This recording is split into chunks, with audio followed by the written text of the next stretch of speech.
John, you there? Yeah. Cool. Right. I need to open this thing up. You've sent it to me, haven't you? Opening Canva. Oh, there's people in the waiting room. Go, go, go. Well, I'll give it 2 minutes. Start at 12. Let them in.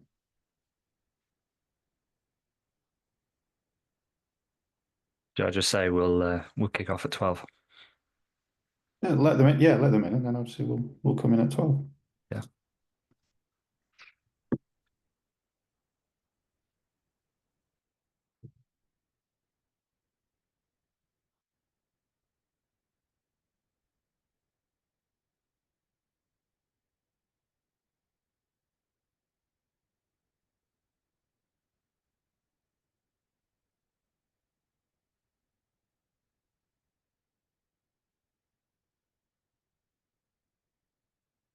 There's two more joining.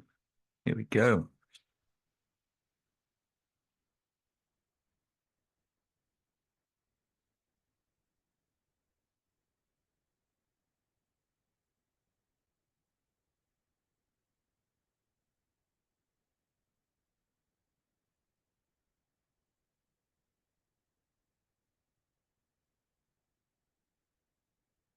Good morning, everybody. We're just going to give it a couple more minutes. There's a few stuck in the joining phase, so we'll give that a couple more minutes and then we will kick off the session. Well, it's good afternoon now, isn't it? Here we go. We've got Phil joining. Just give it a couple more minutes and then we'll start.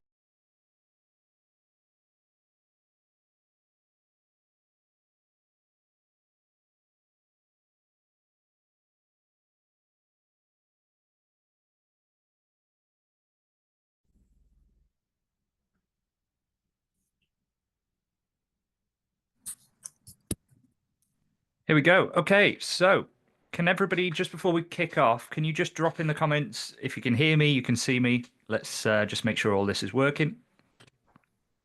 And where you're from. Where are you watching us? Let me share my screen.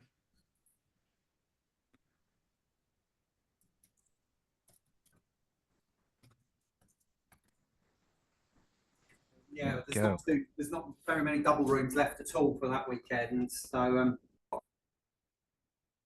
There we go. John can hear me. John can see me. He's in York. There we go. We've got one in Sheffield. Phil, I know, is North Wales. Perfect. Milton Keynes. Amazing. Lovely. So proper spread all over the country. Brilliant. I know that we're waiting for a couple more, but we will make a start. So this session is recorded. So our team will reach out to you after the session and send you a recording of this and any links or anything like that that you need. But today's session is kickstarting your Airbnb journey. So this is going to give you an overview of everything we're going to cover over the next 13 weeks. This is a 13-week program. So every week we'll be jumping on and giving you, guidance, hints, tips, and what you need to successfully start an Airbnb journey or an Airbnb business. Okay. So a little intro about me to start with then. So my name's Matt. I'm a ship's captain or commercial skipper, however you want to look at it. I worked at sea for many, many, many years. And essentially what started me in this industry was I wanted to get into property. I wanted to get involved in this world of property. I could see that so many people were making a huge success of it. And I was under the belief that you had to have loads of money in order to get into property. And that was blown out the water. I went to a 2-day free property weekend, which I won't name who it was, but I went to one of those and my mind was blown wide open. So I got into property. I had, when we were going back 2022, I had some heart complaints because I was still trying to do everything. I was still working at sea and running the business, trying to grow the business. I had heart issues, thought I was having a heart attack. We had family issues because of the stress and everything else, and it made me completely reassess everything and develop the systems and processes that we now have in place to push the business forward and to systemize it as best as we can. And that's why we're here today, to share these with you. So that's a bit about me. My business partner, John, he joined us about 2 years ago. Very funny story with that. I knew that he was unhappy in his job, and one evening he was messaging me. I was sat in the pub, and I said, "Well, just come and join me in the business." And lo and behold, he did. So, yeah, that was quite a funny start to his journey, but it works. So let's kick off. Let's make sure that everybody's in. I don't think our team is all here, but that's fine. They're probably joining as we speak. So why Airbnb? Okay, so Airbnb can be done in so many different ways. You can do it in the rent to SA model, which a lot of people do because of the low barrier to entry, but it can also be done in purchased properties. Okay, we specialize in rent to SA, excuse me, and rent HMOs. That's our area of expertise, but what we're going to explain to you, teach you over the next 13 weeks can be implemented, doesn't matter which strategy you do, rent to SA or purchase properties. But it gives you the opportunity to tap into a global market. So we did a bit of research this morning before we came on here, and the Airbnb market in the UK was valued in 2024 as something like $4.68 billion. So it's a global market. You know, we've got a contract at the moment with contractors who are coming all the way from Turkey, and they got in touch with us direct, and we're housing, believe it or not, 600 of their employees. So it's a huge, huge market that you can get a part of.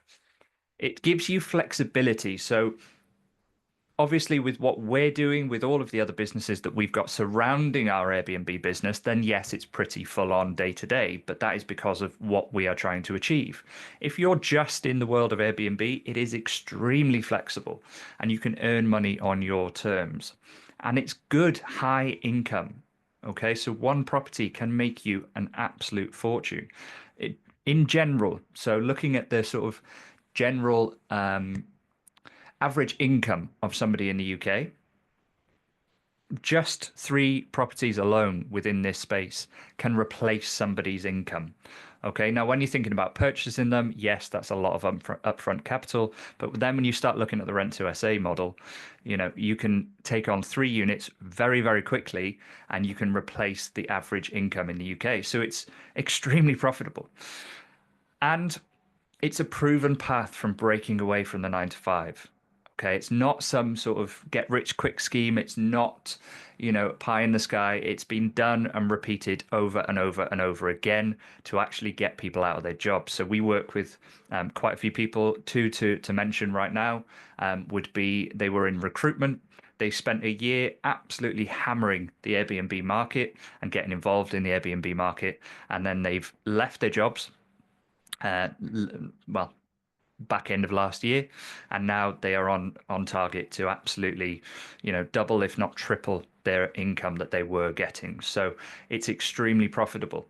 We've got other people that we work with that, for example, last year they grew a portfolio of 5 properties, and now the plan is in place. We're working with them to get that plan executed to leave their job in the coming months. So it's a proven path. As I said, it's not a get rich quick scheme. It is there, but you do need to know what you're doing.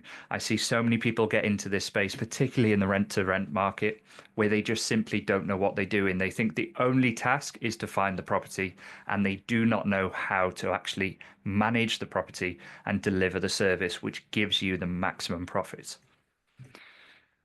So the essentials from day one. As I said, this is a sort of highlight of what we're going to cover over the next 13 weeks. But the essentials from day one that you need to be very, very clear on, and you need to focus on, and you need to understand, is you need to have sort of clear, realistic goals for your business. Okay, the amount of people that we speak to on a daily basis, when we say, okay, what's your goals? And they just say, I want to earn 10 grand a month. And it's okay. One, you need to figure out, why is that the target? Why do you want to earn that amount of money? But then also, how are you going to achieve it? Okay, I've posted all over my social media multiple times, but there's a little poster in front of my computer here that says a goal without a plan is just a dream. Saying that you just want £10,000 a month, it's a great goal to have, but if you haven't got a plan of how you're going to do it, then it's very unlikely to come into reality, and two, you won't know what you need to do to achieve it. So you need to have realistic goals. You need to research your market. Again, this is something that so many people do badly. They just think, oh yeah, Airbnb works in, let's say, Manchester. I'm going to get a property in Manchester. But unless you research the market, you understand what is actually there, what the demand is like, what properties work and what properties don't work, what demographic of guest are you looking at? Unless you've done all that research, you simply are setting yourself up for failure. And this is the way that we teach it in our mentoring program, separate to this. And what we'll show you over the next 13 weeks within this program is we'll teach you to actually do the research before you start looking for the property. Whereas a lot of people do it the other way around. They just start looking for the properties and then they figure out, is there a market? Completely backwards. So the next one is we'll show you how to use trusted platforms and systems and to leverage those tools, systems, platforms to simplify your process. So for example, you've got channel managers which link all of your diaries together. You automate all of your messaging to guests, all of your check-in information. All of this is systemized on a channel manager. You've then got dynamic pricing, which last webinar that I was participating in for the software that we use, we actually saw that you make 26% more income when you're using dynamic pricing than static pricing. So we're going to go through that throughout the 13 weeks as well. And there's other tools and processes that you put in place into your business on a day-to-day basis put into your business that will help you on a day-to-day business to automate it as much as physically possible. The reality of running an Airbnb business is you should only step in when there is a major problem. And by that, I mean, there's an issue with, there's a leak in the property or something like that, that's when you then get involved. Every now and then you will get guests calling you, asking you about the parking or things like that. That's just hosting. But again, we can systemize that once you've grown your business to then outsource that as well to potentially a VA. So there's lots and lots of different ways that you can simplify it and systemize it that allows you to grow. What we always say is your first sort of 2 to 3 units is where you're doing the learning. You do it all yourself. You wear a lot of hats. Once you get past that, the business is cash flowing sufficiently that you can then outsource a lot of the day-to-day operations. Okay, next slide. So we'll run through how you find properties. So establishing your gold mine area. Okay, briefly touched on this on the last slide, but your location, the amenities, your market, all of that comes into play. So I ran this exercise on our weekly session with our mentees a few weeks back, where we asked them to analyze an area and to tell us what type of guest they'd get around one of the major airports, Heathrow or Gatwick. And quite rightly so, they came back with, yeah, there'll be a lot of travelers. But the reality, if you think about it deeper, and I'm going off script here a little bit, but if you think about it deeper, nobody's going to stay in an Airbnb for 2 weeks before they get on a plane to fly on holiday. So the reality of that is you're going to get a lot of one-night stays. Okay, now that can work. That can work, but you need to know that going in because you need to then look at, okay, there's going to be a changeover every day. How much does a changeover cost me? How much can I then charge the guest? Is that actually profitable for me? Okay, so that's one way of looking at it. But then you look at, and again, forgive me, I can't remember which airport it is, but one of them is having a new runway built. So then you think, okay, a new runway, a 2-year contract, lots of contractors going to be coming in. So then there's a secondary market that we can tap into with our long-term contractor market. So you've really got to understand what is in your area, what amenities are there, what's driving the bookings, and who you're looking to bring in. With your research, what we always recommend is you do this the old-fashioned way. Yes, there's these lovely, shiny softwares, Property Market Intel and AirDNA that you can tap into and you can pull all of the data. But by doing that, you're taking away the analysis side of it. You're just getting a number from a system and that's it. You're not looking at what your comparables are. And you're also not you're not comparing yourself to other properties that you will bring the same standard to. I've said that a very long-winded way. But what I mean by that is, let's take Chester, for example. I could look at property market data and Intel or AirDNA, and it would tell me that a 3-bedroom property will earn this amount of money. That's great. But in Chester, you've got a lot of grade 2 listed buildings, historic buildings, right in the city centre with lots going for them. And then you've got 3-bedroom terrace houses just outside the city within, half a mile. It will pull data from both, but both are bringing different demographics. So you've got to do your research the old-fashioned way and figure out what is my pricing going to be based on the comparables in the area. Then high demand markets are not always the way. So I used Manchester earlier, so let's go back to Manchester. Manchester city centre, if you just do an Airbnb search, you'll see countless numbers of Airbnbs. Excuse me. Now, that doesn't mean that there's not a market for you, but you need to assess, is it oversaturated? But then again, you need to go deeper and think, is it oversaturated in the sense of there's too many 2-bedroom properties, but not enough 4-bedroom properties, or vice versa. There's too many large properties and not enough 1 and 2 bedrooms. So high demand areas are not always the way to go, but it all comes down to, as I've said there, the research and figuring out who the demographic is and what style of property works in that area. It still can work. We hear it all the time that places are oversaturated. It's not always the case. You just need to bring something that is different to what is saturated. And then seasonal trends. So we'll cover off all of this. So understanding the fluctuations. So obviously we all understand that in winter you get, a lower price. In summer you get a higher price. But what you need to do is look at, again, your demographics, your research, your due diligence, and understand, just because it's, let's say, a property in a seaside town doesn't mean that you are going to be empty for the winter. You might not be empty for the winter. You might actually have a contractor market there, and you might be full all winter apart from 1 week over Christmas. So you really need to understand the demographic and the area that you're working in and how that seasonal trend does affect it. Okay, so I hope that makes sense to everybody. As I said, this is like a highlight of everything to come over the next 13 weeks. And I hope you're as excited as we are to be part of this. Okay, so going live, that's going to be one of the other topics that we're covering off. So the next steps once you're live. And again, I touched on this at the start. So many people, particularly if they're looking to use deal sources, think that the mission is to get the property. Okay, and yes, that is a major task when you're looking to do this. But it doesn't stop there, because you can have the best property in the world, but unless you know how to fill it and how to stage it, set it up, get it operational and manage it, then you're in for a world of pain. So you've got obviously your photos.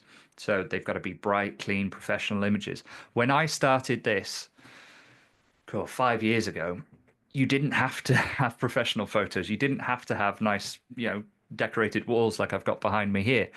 We could go into a property, whitewash it. Whitewash it. Take photos on an iPhone, and iPhones 5 years ago, the cameras weren't even that great. Stick it online and you'd get bookings straight away. And it was fantastic, but that simply isn't the case now. There's too many people in the marketplace bringing extremely high standard properties. To be honest, you've only got to look at, Travelodge and Premier Inn and things like that. Their rooms are actually quite nice, basic, but quite nice. So unless you're competing, you're not going to, survive in this market. So you've got to understand what you're doing when it comes to your staging, your setup, and your photographs. Your headline titles on your profile, so on your Airbnb, there are certain ways to optimize your listings that will keep you at the top of Airbnb so that you get more and more and more bookings. So it's got to be, eye-catching headlines, descriptions. There's got to be keywords in there. You've got to I could go on an entire session right now on how to optimize your Airbnb listing, but there are so many different things that you can do, and we'll go through all of this over the next 13 weeks. The description, so that kind of ties in with what I was just saying. So focusing on the guest needs and benefits, as I said, keywords in there, making sure that you're using the maximum number of words that you can, you're filling in every single little bit, you're naming every photo. All of this comes into play. And then your pricing, so your dynamic pricing. Now, just to touch on that, because I've said that a few times, and so some people might not know what dynamic pricing is. Dynamic pricing is essentially a piece of software that comes in and ties your listing to the neighborhood data. So, for example, it will say, okay, well, everybody else is fully booked in the area. So there's clearly, or everybody's getting really good bookings in the area. So there's high demand, will increase your price. Nobody's getting bookings in the area. Okay, we'll lower your price to stay competitive. But you can set your max and your minimums on these softwares. What it also does, and this came into play, I can't remember what year it was, but when Eurovision was in Liverpool, what the dynamic pricing does is it knows what events happening. So it knew that that Eurovision was coming to Liverpool. It knows that, I don't know, Katy Perry is, I don't even know if she's still singing anymore, but she's doing a concert in the Manchester Arena. It knows all of this, so it knows to increase your pricing. It's got the data from all historic bookings in that area, so it can tell you that in, Easter half term, your price should be this, and it will integrate this into your system for you. And it also deals with your minimum night stay.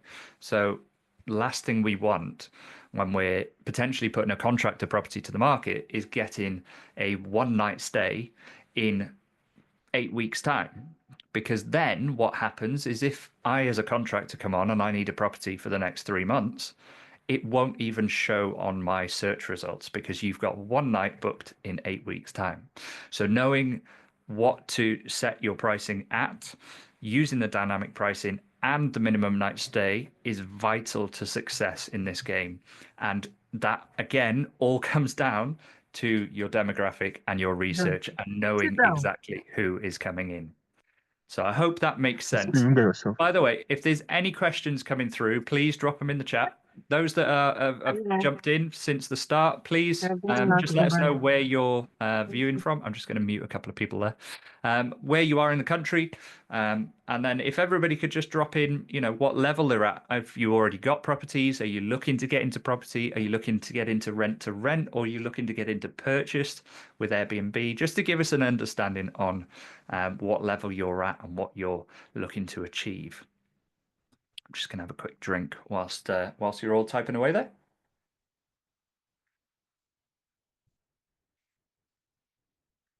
So another one is your guest experience.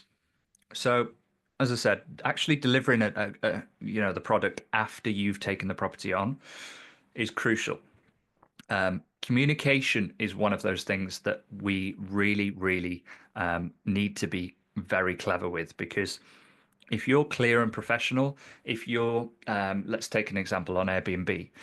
If you reply to a guest immediately every time, then you are seen by Airbnb as a very professional provider of an Airbnb. And therefore, the algorithm will push you up the listing and things like that. Now, there's ways we can do that. We can automate a lot of our messaging. Okay, we can have automated messaging set up. Even if a guest messages us and says, an example of this, we had one recently. It was an American fella, and he messaged saying that the fan, the electric heater in the apartment was blowing cold air. So he messaged us. Well, we didn't see it immediately, but our system replied to them straight away saying we will get back to you as soon as we can. So that keeps us up the algorithm.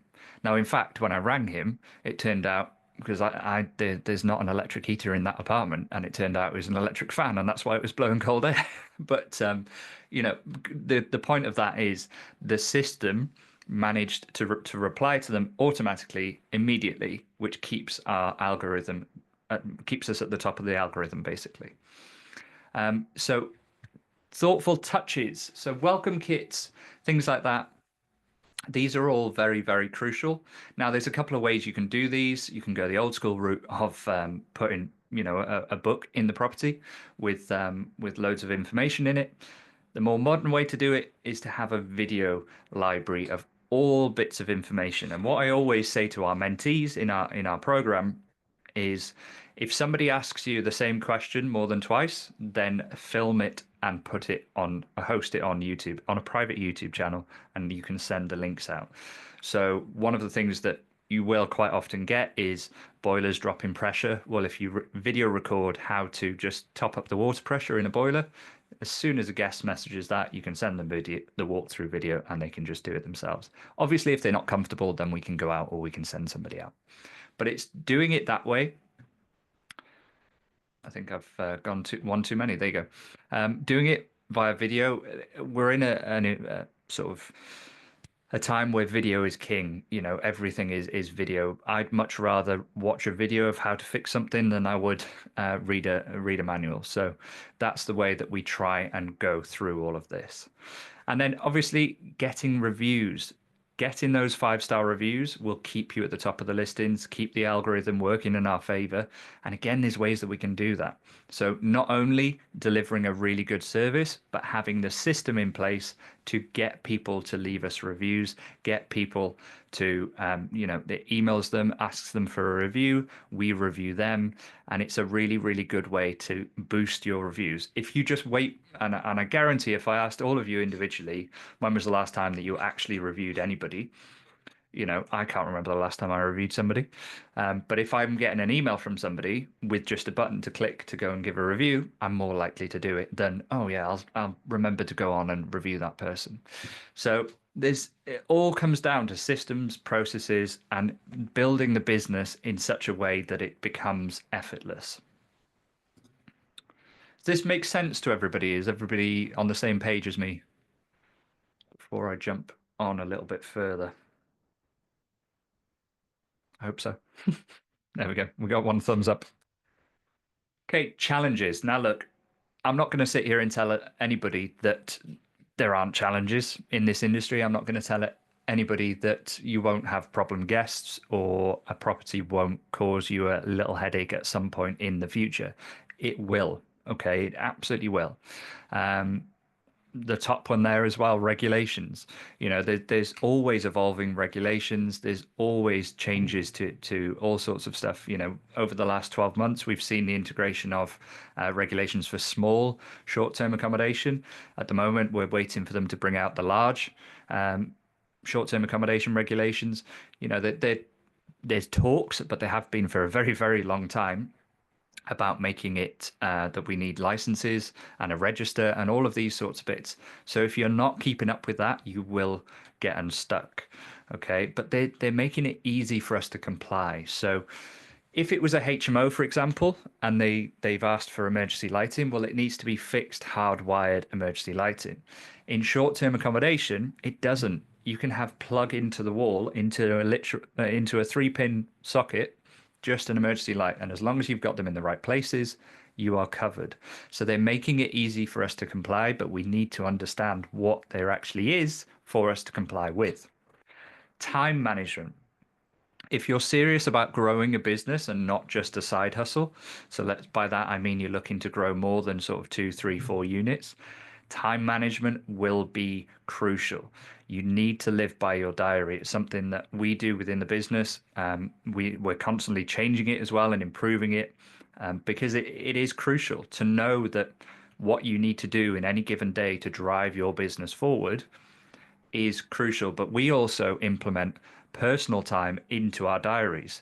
So, for example, when I stopped working at sea, one of the main driving factor for me stopping was the heart problem. But the reason that I wanted to get off the sea and get home was to spend more time with my family. Well, I could quite easily, within the business that we've currently got, I could quite easily work from the time I get up in the morning to the time I go to bed. And that's not fair on my family. I've done this so that I can spend time with them. So we implement 4:30 till 7:30, 8 o'clock every single day is family time, no matter what. Phones go down. Obviously, if there's guest emergencies, we've got systems in place to deal with that. but we use our diaries to live our lives, not just the business life, but our personal life as well. As I said, difficult guests.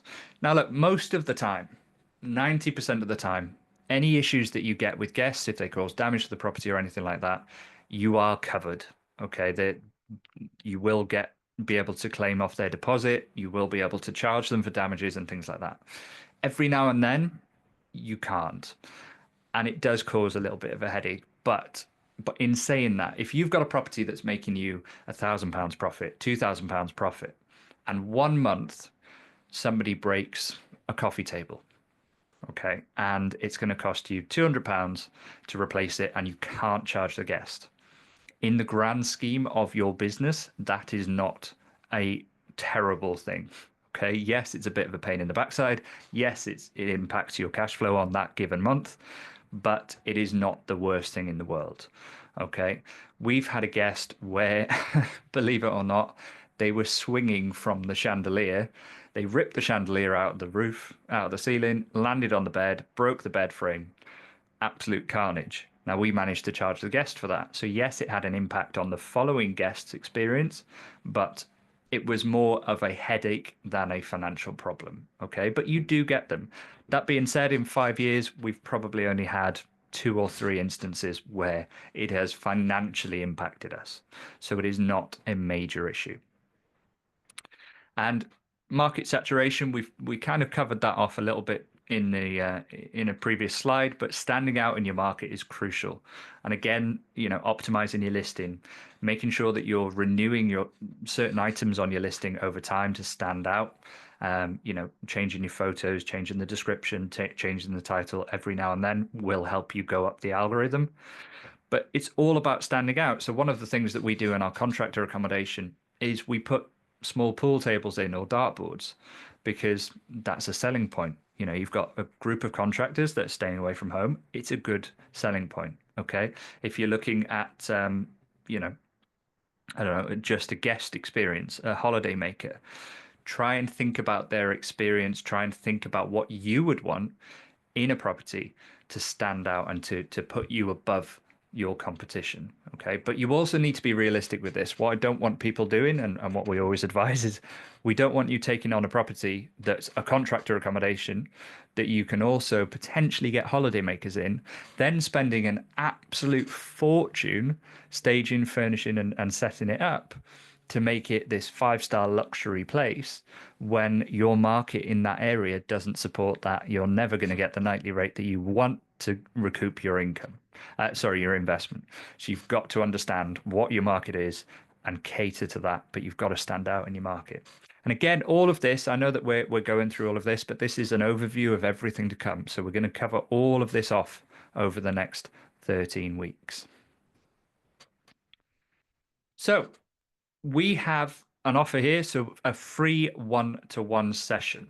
So in that session, we will help you to understand your market. You'll identify all of the key opportunities in your market and what potential challenges there are going to be in whatever area that you currently live. So if we go back to the top,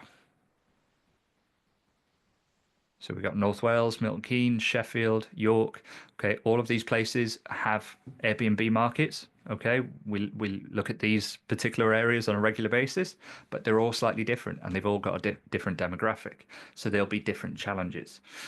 So we can see how we can help. So we can give you tailored guidance to fast track your Airbnb success. You can learn our proven systems in this 1-to-1. You can ask as many questions as you want. You can, we'll show you the systems we use. We can show you anything you want to talk about in that 1-to-1.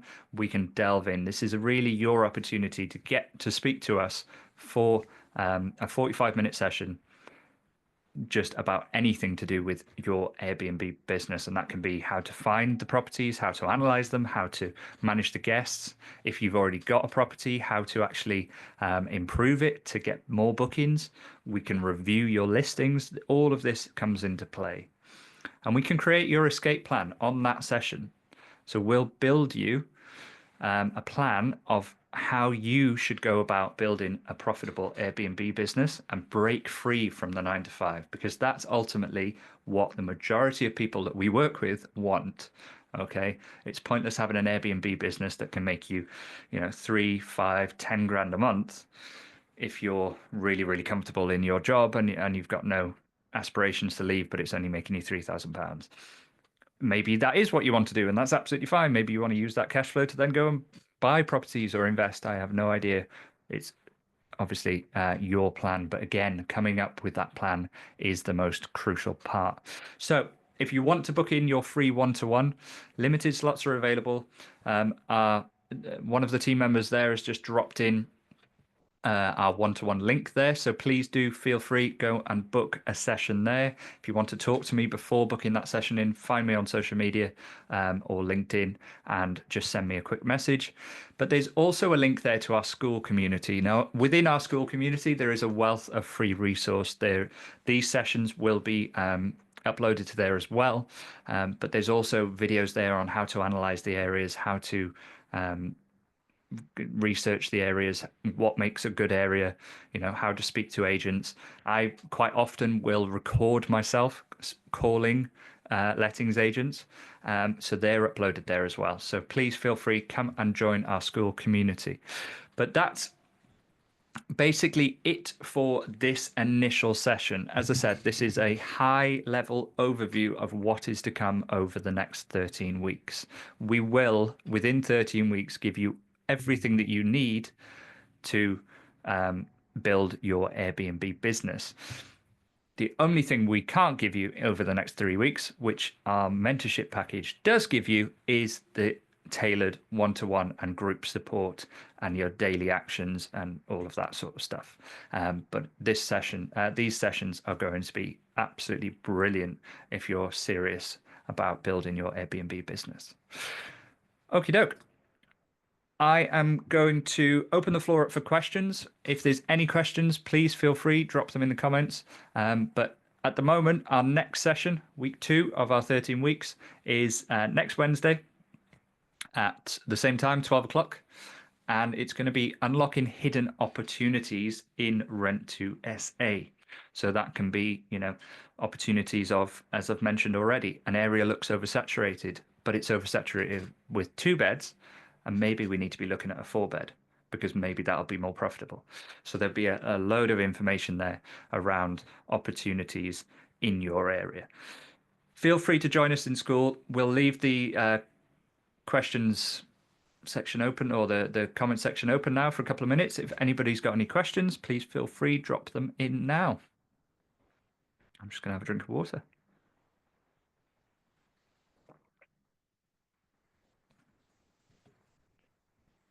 No questions? Hey Matt, so what's a realistic timescale for making this happen? For building your Airbnb business? Yeah. So to take on your, let's look at the rent to rent world, for example. If you're a complete newbie, like you've never rung an agent before, you've never sent a message to a landlord before, from the point of starting to the point of having a property set up and staged and operational can be a couple of months at most. It all depends on the person, their calendar, their diary, how much commitment they can give to their business. But ultimately, if you're looking to really push this and treat it as a business and grow it, then you can have a property live. One of our mentees, actually, within our rent-to-rent program, has just proven that case. He started just before Christmas. His property went live yesterday. So that's, I think, start of December, he started with us. So within 2 months, he's got a property live. And that property it's down in Bournemouth. It's break-even point. So when we're looking at rent to rents, that's the sort of thing that we're looking at. So his break-even point is 45% occupancy at a very, very low rate compared to his competitors. So that unit is going to be making him well over about £1,500 profit per month. And that's happened within the space of 2 months. Obviously, how quick you can grow a large business depends on multiple factors. Again, it comes down to time that you can give the business, your connections, to be blunt, whether you've got assistance from somebody who's done it before, like us, mentorship and training. But then it also comes down to cash flow and which strategy you're looking at. So whether you're looking to purchase a property, we know how long the purchase takes, months and months and months. If you're looking at a rent to rent, you can do it, relatively quickly. So there's loads of different factors, but yeah, within a couple of months, you can start growing that business. And one of the things that we might touch on over the next 13 weeks is using deal sourcing to then supplement your cash flow to take on more units. So what we teach our mentoring group is to come on board, learn the process, learn how to analyze the deals, learn how to run the properties, all of that stuff. Take on your first unit, then sell 2-3 units, which will then fund your next unit, and then sell a couple more, then fund your third unit. So within the space of 12 months, you should have a portfolio of 3, 4, 5 units that you have funded through sourcing. So it's a really, one feeds the other. And the better you get at sourcing, the better you get, the more deals that you take on yourself. The more deals you take on yourself, the more your recurring cash flow increases. Hopefully that made sense to everybody. Okay, so we've got one here. So I tried to build an essay in Sheffield. There is more residential. Planning permission.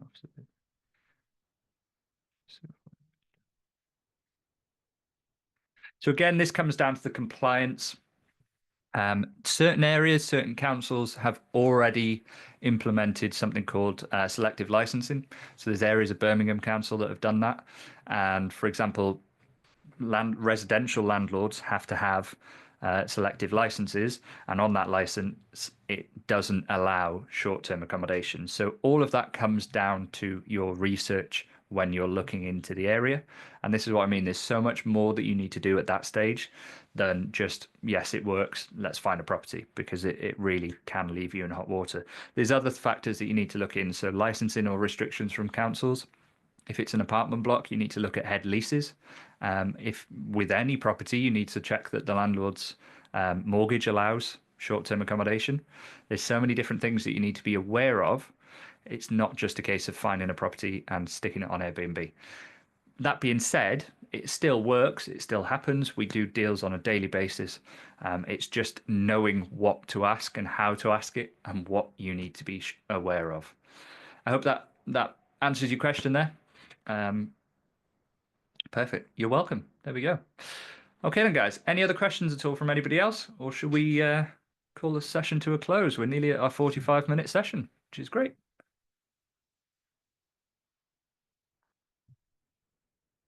No other questions? Okay, look, brilliant.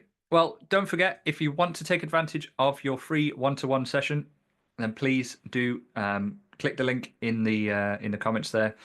Joy, one of our team members, she'll email everybody anyway, just with a follow-up email. Hope that's okay with everybody. And if you want to book that one-to-one session, please do let us know, and we can go from there. But apart from that, I hope you have all had a great time. I assume it's lunchtime for a lot of people, but have a great rest of your day, and hopefully see you back on the session next Wednesday. Take care, guys.